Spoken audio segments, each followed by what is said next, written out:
Welcome back to the channel. Today I'm going to show you what I did on my triple tree or steering stem on the motorcycle, my XL500 here.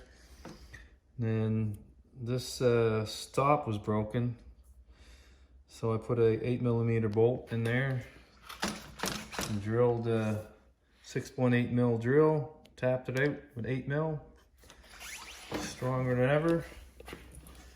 This was supposed to look like this, but this was sheared off and it was hitting my tank. So I just dented there because it didn't stop from steering to the left. Now it's working. Take that apart. I took the handlebars off and I took this nut off, and then